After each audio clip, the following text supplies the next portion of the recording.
ಕಾರ್ತಿಕ ಸೋಮವಾರದ ಈ ಪರ್ವಕಾಲದಲ್ಲಿ ಬಸವನಗುಡಿಯ ಐತಿಹಾಸಿಕ ದೊಡ್ಡ ಗಣಪತಿ ದೇವಸ್ಥಾನದಲ್ಲಿ ಒಂದು ಅಪೂರ್ವವಾಗಿರ್ತಕ್ಕಂತಹ ಕಾರ್ಯಕ್ರಮ ನಡೆಯಿತು.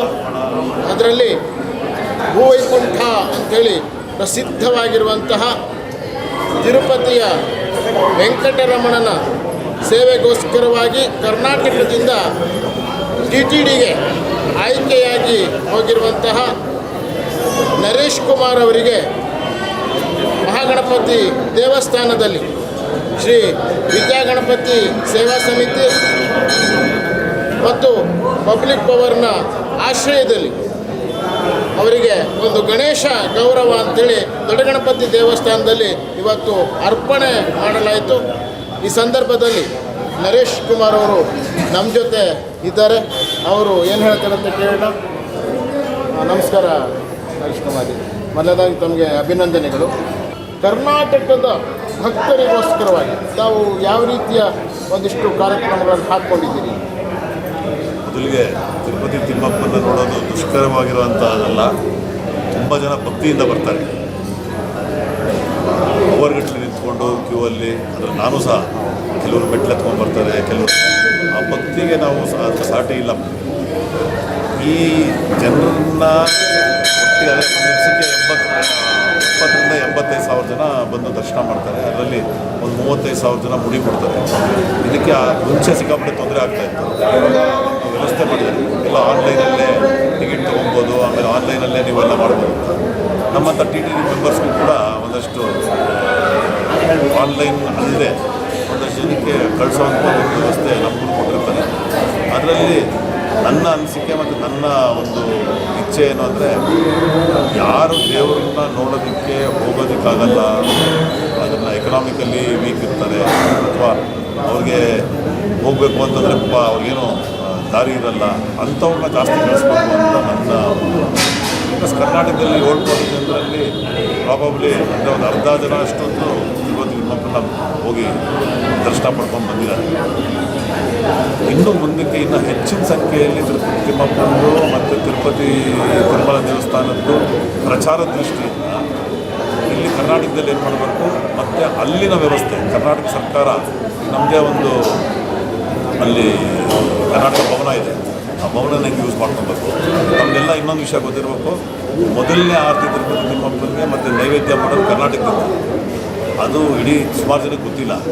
ಮತ್ತು ಕರ್ನಾಟಕದವ್ರಿಗೆ ಪ್ರತ್ಯೇಕವಾದಂಥ ಒಂದು ಸವಲತ್ತುಗಳಿದೆ ಅಲ್ಲಿ.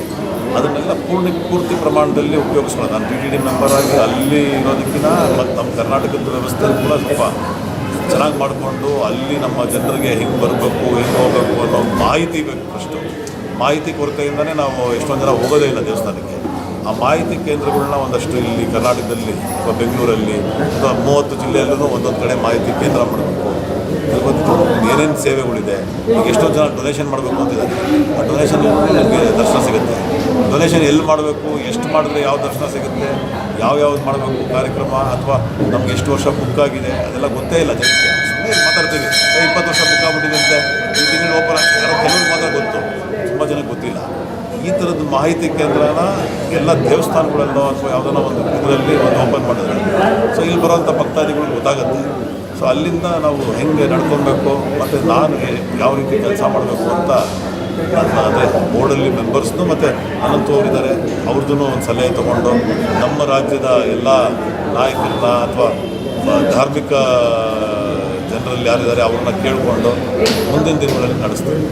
ತಾವು ಈಗ ಒಂದು ಮಾತನ್ನು ಹೇಳಿದ್ರಿ, ತಿರುಪತಿ ತಿಮ್ಮಪ್ಪನಿಗೆ ಮೊದಲನೇ ನೈವೇದ್ಯ ಮೊದಲನೇ ಆರತಿ ಆಗುವಂಥದ್ದು ಕರ್ನಾಟಕದ ಕಡೆಯಿಂದ. ನಮ್ಮ ಒಂದು ಸೌಭಾಗ್ಯ ಕೂಡ ಯಾಕೆ ಅಂತಂದರೆ, ಇತ್ತೀಚಿನ ದಿನಗಳಲ್ಲಿ ಕೆಲವು ದಿನಗಳ ಹಿಂದೆ ಒಂದು ಭಕ್ತರ ಮನಸ್ಸಿಗೆ ನೋವಾಗುವಂಥ ಘಟನೆ ಕೂಡ ನಡೆದಿತ್ತಲ್ಲಿ ತಿರುಪತಿ ಲಡ್ಡೂನಲ್ಲಿ ಕಲಬೆರಕೆ ಆಗಿದೆ ಅಂಥೇಳಿ. ಆ ನಂತರದಲ್ಲಿ ನಾವು ಸ್ವಾಮಿಗಳು ಇಲ್ಲಿದ್ದಾರೆ ಸಾಕು, ಯಾಕೆಂದ್ರೆ ನಾವು ಸ್ವಾಮಿಗಳ ಜೊತೆಗೂ ಆ ಭಕ್ತರ ನೋವೆಲ್ಲ ಯಾವ ರೀತಿ ನಾವು ಪರಿಹಾರ ಮಾಡ್ಕೊಳ್ಬೇಕು ಅಂತ ಸ್ವಾಮಿಗಳ ಜೊತೆಗೂ ಕೂಡ ನಾವು ಅವರಿಂದ ಒಂದು ಮಾರ್ಗದರ್ಶನವನ್ನು ಕೂಡ ಕೇಳಿದ್ವಿ. ಈಗ ಕರ್ನಾಟಕದಿಂದಲೇ ನಂದಿನಿ ತುಪ್ಪ ಅಲ್ಲಿ ಹೋಗೋದ್ರಿಂದ ಅದು ಭಕ್ತಾದಿಗಳಿಗೆ ಎಲ್ರಿಗೂ ಸಹಿತ ಒಂದು ದೊಡ್ಡ ಸಮಾಧಾನ ಮತ್ತು ಧೈರ್ಯ ಇದೆ. ತಿರುಪತಿ ತಿಮ್ಮಪ್ಪನ ಲಡ್ಡು ಪರಿಶುದ್ಧವಾಗಿರ್ತಕ್ಕಂತಹ ಪ್ರಸಾದ ಅಂತೇಳಿ. ಯಾಕಂದರೆ ರಾಮಣ್ಣ ಅಲ್ಲಿ ತಿರುಪತಿಗೆ ಹೋದಂಥ ಸಂದರ್ಭದಲ್ಲೂ ಕೂಡ ಕೊನೆಗೇನು ಬ್ರಹ್ಮರಥೋತ್ಸವ ಆಯಿತು. ಆ ಸಂದರ್ಭದಲ್ಲಿ ಅವ್ರು ಅಲ್ಲೇ ನಿಂತು ಒಂದು ಮಾಹಿತಿಯನ್ನು ಭಕ್ತರಿಗೆಲ್ಲರೂ ಕೂಡ ಕೊಡ್ತಾರೆ. ತಿರುಪತಿ ಲಡ್ಡುಗೆ ಈಗ ನಂದಿನಿ ತುಪ್ಪವನ್ನೇ ಬಳಸ್ತಾ ಇದ್ದಾರೆ, ನೀವೆಲ್ಲರೂ ಕೂಡ ತಿರುಪತಿ ಪ್ರಸಾದವನ್ನು ಸ್ವೀಕಾರ ಮಾಡ್ಬೋದು ಅನ್ನೋದನ್ನು ಹೇಳಿ. ದರ್ಶನ ಎಷ್ಟು ಮುಖ್ಯನೋ ಪ್ರಸಾದ ಅಷ್ಟೇ ಮುಖ್ಯ. ಹಾಗಾಗಿ ಅದರಲ್ಲಿ ಯಾವ ರೀತಿ ಏನೇನು ಕಲಬೆರಕೆ ಆಗಿತ್ತು ಅನ್ನೋದು ನಾನು ಮಾಧ್ಯಮದಿಂದಲೇ ನೋಡಿದ್ದು, ಬೇರೆ ರೀತಿ ಗೊತ್ತಿಲ್ಲ ನನಗೆ.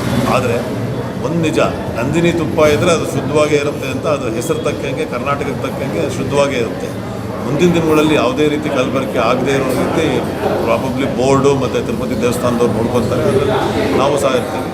ಹಿಂದೆ ಏನು ನಡೆದಿತ್ತು ನನಗೆ ಅಂತ ಅದ್ರ ಬಗ್ಗೆ ಹೇಳೋಬಾರ್ದು, ಗೊತ್ತೂ ಇಲ್ಲ. ಮುಂದಿನ ದಿನಗಳಲ್ಲಿ ನಂದಿನಿ ಬರೋದ್ರಿಂದ ಚೆನ್ನಾಗಾಗುತ್ತೆ. ಮೊದಲನೇ ವಿಶೇಷವಾಗಿ ನಾನು ನರೇಶ್ ಕುಮಾರ್ ಅವರಿಗೆ ಅಭಿನಂದನೆ ಹೇಳ್ತಾ ಇದ್ದೀನಿ. ಹಾಗೆ ನಾನು ಹೇಳಿದಂತೆ ಇದು ದೇವರ ಭಗವಂತನೇ ಅವ್ರನ್ನ ಆಯ್ಕೆ ಮಾಡಿದ್ದಾರೆ. ಅವರ ಸ್ಪಷ್ಟ ಉದ್ದೇಶಗಳನ್ನ ಅವರು ಯಾವ ರೀತಿ ಸೇವೆ ಮಾಡಲಿ ತಿಳಿಸಿದ್ದಾರೆ. ಹಾಗೆ ಅವರಲ್ಲಿ ನಿಖರತೆ ಇದೆ, ಸ್ಪಷ್ಟತೆ ಇದೆ ಏನು ಕೆಲಸ ಮಾಡಬೇಕು ಅಂತ. ಹಾಗೆ ಅವರ ಒಂದು ಕೆಲಸದಲ್ಲಿ ಅವರ ಯಶಸ್ಸು ಕಾಣಲಿ, ಎಲ್ಲ ರೀತಿಯಲ್ಲಿ ಅನುಕೂಲ ಆಗಲಿ ಅಂತ ನಾನು ಹೇಳಲಿಕ್ಕೆ ಇಚ್ಛೆಪಡ್ತೀನಿ.